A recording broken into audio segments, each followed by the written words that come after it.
few of my students came to me and they asked one simple question. It's like, what does his day-to-day as the leader of opposition look like? So can you tell them what exactly do you do in that role? Yeah, first, thank you very much for coming here. It's an honor for me to come, and lovely to see so many people from back home, so many students.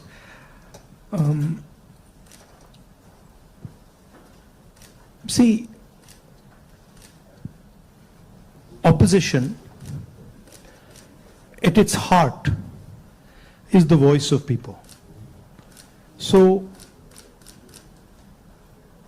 if you have parliament, of course, there's a whole sequence of events that go on, but what you're generally thinking about is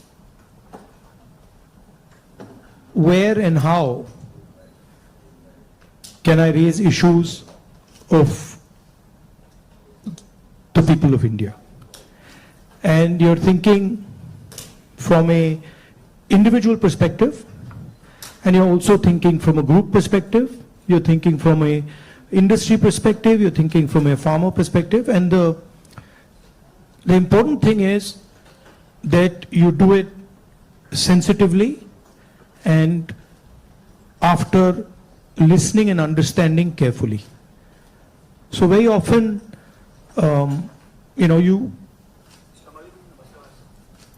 you see an issue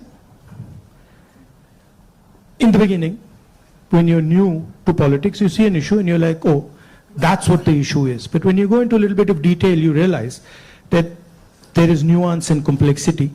So understanding that nuance and then planning your day according to that,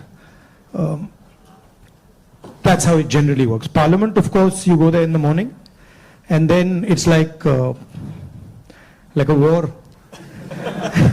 You go in and then you fight. It's a pleasant war. It's reasonably fun at times. It can get nasty also, but it's a war of ideas, war of words, and we are trying to put our point of view across, and the government is trying to suppress our point of view. So that's how that works. And then there are a lot of people who come and see you, different types of people, party people, business people, farmers, these type of delegations. So you're constantly listening to what they're saying. So you just mentioned that you look at issues in a certain way differently. Now, thinking about your career as a politician, the first time you got elected and this time, has there been a change in the way you look at these issues and your mind thinks differently about how to go about them? Quite differently. Now, I'm coming to the conclusion that listening is much more important than speaking, right? And listening doesn't just mean that I come there and I listen to you. That's not listening. That somebody you're talking to me and I'm looking at you and I'm hearing what you're saying, but I'm not listening. Listening is a completely different thing. Listening is putting myself in your position. So if you're a farmer, going into the person's life, going into the person's day-to-day life, and then understanding what he's trying to tell you. So listening is fundamental. And then understanding the deeper dynamics. So you then are not just swimming around on the surface, you're raising fundamental issues, and you don't go raising every single issue. You focus clearly and you're like, okay, this is important, I got to raise this. This is something important, I got to fight for this. This is something important, I got to fight. So you choose your battles much more carefully. I think you hit it on the head, that prioritization. So, very good definition of political strategy or business strategy. Understand clearly what you don't want to do. So don't sit there doing 50, 100 different things. Understand clearly, जो नहीं करना है, उसको पहले समझो, पहले कर दो. And then उसमें से 3-4 चीजें निकलेंगी, and then that's what you got to focus on. first question to ask is why were we walking 4,000 kilometers? Right? It's what created the need for us to do this? And the reason is that all avenues of communication in India were shut. Every single avenue, no matter what we did, it was all shut. We spoke in Parliament, that's not televised. We go to the media, they don't pick up what we say. We even go with documents to the legal system, nothing happens. So, all our avenues were shut. And for a long time, we literally couldn't understand how to communicate. And then suddenly we hit upon the idea कि भाई अगर media आपको लोगों के पास नहीं ले जा रहा, इंस्टीट्यूशनल सिस्टम आपको लोगों के पास नहीं ले जा रहा, तो फिर डायरेक्टली चले जाओ. And then what better way to go directly than to literally go walking across the country? And so that's what we did. And I must tell you, in the beginning itself, I had a little bit of a knee problem. So 3-4 days into it, I was like, "Ye kya kar diya?"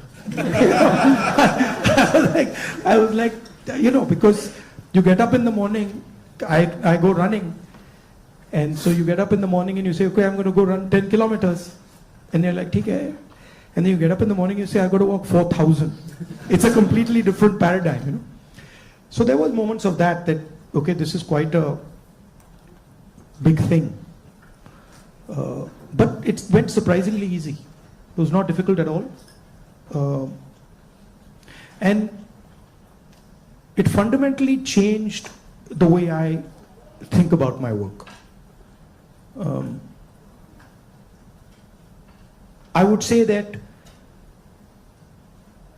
it completely changed how I view politics, how I view our people, how I communicate with our people, how I listen to people, and not just me. There were many people involved in the yatra, and all of us. And to me, the most powerful thing that happened organically, on its own, we didn't actually do it, it just happened, was that we introduced, certainly for the first time in India, possibly for the first time in many, many countries, the idea of love in politics. And this seems strange, it's a strange thing, because you look at the political discourse in most countries, and you will never find the word love in that discourse. It just doesn't exist anywhere. You'll find hatred, you'll find anger, you'll find unfairness, you'll find corruption, you'll find all these words. But you will never find the word love in the language. And the Bharat Jodo Yatra actually introduced that idea into the Indian political system. And it has amazed me how that idea has worked. Do you know what Devta means in the term Devta? Do you know what it means? Yes. No. No, it doesn't mean God. The deity. No, it doesn't mean the deity.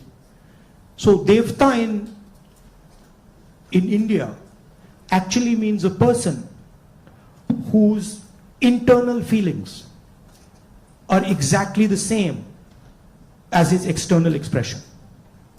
Meaning he's a completely transparent being. Right? It does not mean God. So if this person tells me every single thing that he believes or he thinks, and he tells it to me, that's the definition of Devta.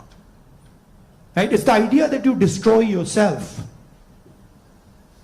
Right? So to me, that is interesting about our politics. How do you suppress your own ideas, right? How do you suppress your own fear, or how do you suppress your own greed, or how do you suppress your own ambition and absorb other people's fear, other people's ambition?